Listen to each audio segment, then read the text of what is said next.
പ്രിയ ഉദ്യോഗാർത്ഥികളെ, മറ്റൊരു തൊഴിലവസര വാർത്തയുമായിട്ടാണ് ഞാൻ നിങ്ങൾക്ക് മുമ്പിൽ വന്നിരിക്കുന്നത്. പ്രമുഖ പൊതുമേഖലാ ഇൻഷുറൻസ് കമ്പനിയായ New India assurance company limited 300 clerical തസ്തികകളുമായി നോട്ടിഫിക്കേഷൻ പുറപ്പെടുവിച്ചിരിക്കുന്നു.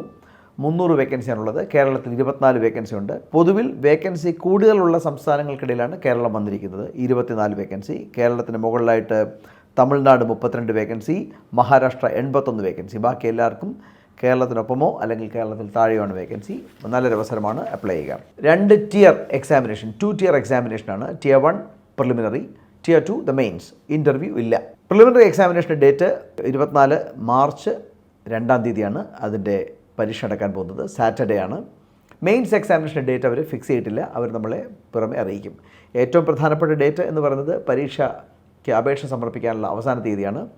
അത് ഫെബ്രുവരി 15-ാം തീയതി. 15/2/2024 അവസാനം ആയിട്ട് നിങ്ങൾക്ക് അപേക്ഷ സമർപ്പിക്കാവുന്നത്. So apply, shoot your application at the earliest. എത്രയും പെട്ടെന്ന് ആപ്ലിക്കേഷൻ അയക്കുക. അവസാന നിമിഷം വരെ കാത്തിരിക്കരുത്. ഇനി age specifications or age limitations. പരീക്ഷ എഴുതണമെങ്കിൽ നിങ്ങൾക്ക് 21 വയസ്സ് തികഞ്ഞിരിക്കണം. 30 വയസ്സ് കഴിയാനും പാടില്ല. As on 1/1/2024.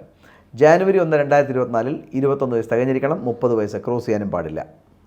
Schedule caste, schedule tribe, OBC, ex servicemen ഇവർക്കെല്ലാം റിലാക്സേഷൻ ഉണ്ട് ഏജിൻ്റെ കാര്യത്തിൽ. ഒഫീഷ്യൽ നോട്ടിഫിക്കേഷൻ പരിശോധിക്കുക. സാധാരണ സ്റ്റാറ്റ്യൂട്ടറി ആയിട്ട് നോംസുകൾ പറയുന്ന അതേ സ്റ്റാറ്റ്യൂട്ടറി നോംസിൽ പറയുന്ന അതേ റിലാക്സേഷൻ തന്നെയാണ്.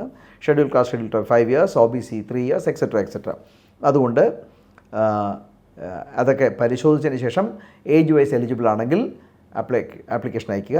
എഡ്യൂക്കേഷണൽ ക്വാളിഫിക്കേഷൻ എന്ന് പറയുന്നത് 1/1/2024 ഗ്രാജുവേഷൻ പാസ്സായിരിക്കണം. Graduation in any discipline. ഏത് സബ്ജക്റ്റിലാണോ ഗ്രാജുവേഷനെങ്കിലും നിങ്ങൾക്ക് പരീക്ഷയ്ക്ക് അപ്ലൈ ചെയ്യാം. ലോക്കൽ ലാംഗ്വേജ് പ്രൊഫിഷ്യൻസി ടെസ്റ്റ് നടത്തും. പരീക്ഷ പാസ്സായി, പ്രിലിംസും മെയിൻസും ഒക്കെ പാസ്സായിട്ട് ലോക്കൽ ലാംഗ്വേജ് പ്രൊഫിഷ്യൻസി ടെസ്റ്റിൽ പരാജയപ്പെടുകയാണെങ്കിൽ നിങ്ങളെ അവർ സെലക്ട് ചെയ്യില്ല എന്ന് പറയുന്നുണ്ട്.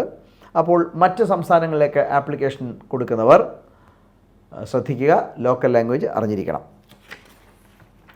ഇനി പരീക്ഷകളെക്കുറിച്ച് പറയാം.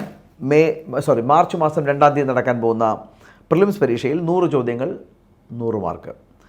Reasoning, English language, numerical ability. English 30 question 30 mark. റീസണിങ്ങും ന്യൂമറിക്കൽ എബിലിറ്റിയും 35 ക്വസ്റ്റ്യൻ 35 മാർക്കും വെച്ചാണ്. അപ്പോൾ 100 ക്വസ്റ്റ്യൻ 100 മാർക്ക്. 20 മിനിറ്റിൻ്റെ സെപ്പറേറ്റ് ടൈമിംഗ്. 60 മിനിറ്റത്തേക്കാണ് പരീക്ഷ. 20. അപ്പോൾ സെപ്പറേറ്റ് ടൈമിംഗ് ഉണ്ടാകും. ഇതിൽ പാസ്സായി നല്ല മാർക്ക് വാങ്ങിക്കുന്നവരെ മെയിൻസിലേക്ക് വിളിക്കും. പ്രിലിംസ് എന്ന് പറയുന്നൊരു എലിമിനേഷൻ ടെസ്റ്റ് മാത്രമാണ്. അതിന് 200 ചോദ്യം 250 മാർക്കാണ്. 5 ടോപ്പിക്കാണ്. English language, reasoning, numerical ability, computer knowledge and test of general awareness. എല്ലാത്തിലും 40 ചോദ്യങ്ങൾ വെച്ചാണ്. എല്ലാത്തിനും 50 മാർക്ക് വെച്ചാണ്. അപ്പോൾ 200 ചോദ്യം 250 മാർക്ക്. ഇതിലും നല്ല സ്കോറ്, കോമ്പീറ്റൻറ്റ് സ്കോർ നേടുന്നവർക്ക് നേരിട്ട് നിയമന ഉത്തരവ് ലഭിക്കും. പിന്നീട് ഇൻ്റർവ്യൂ എന്ന കടമ്പ ഇല്ല. അപ്പോൾ അതുകൊണ്ട് ഓൾറെഡി ഇപ്പോൾ പരീക്ഷയ്ക്ക് പഠിച്ചുകൊണ്ടിരിക്കുന്നവർക്കെല്ലാം ഇത് നല്ലൊരു അവസരമാണ്. പ്രിലിംസിന് വേണ്ടി നിങ്ങൾക്ക് 1 മാസം ലഭിക്കും. മെയിൻസിന് വേണ്ടി നിങ്ങൾക്ക് ഇന്ന് മുതൽ ഏതാണ്ട് 2.5-3 മാസം ലഭിക്കുമെന്ന് കരുതാം. നന്നായി പഠിക്കുക. നല്ല അവസരമാണ് വന്നിരിക്കുന്നത്. നമ്മൾ പഠിച്ചു തുടങ്ങിയാൽ നമുക്ക് മുമ്പിൽ വരുന്ന എല്ലാ പരീക്ഷകളും നമ്മൾ എഴുതാനും ശ്രദ്ധിക്കണം. എങ്കിൽ മാത്രമേ നമുക്ക് വിജയം വരുള്ളൂ. ഒന്നിൽ കൂടുതൽ അവസരങ്ങളുണ്ടാവട്ടെ. 2024 നിങ്ങളുടെ എല്ലാം വിജയവർഷമാകട്ടെ. നല്ലത് വരട്ടെ.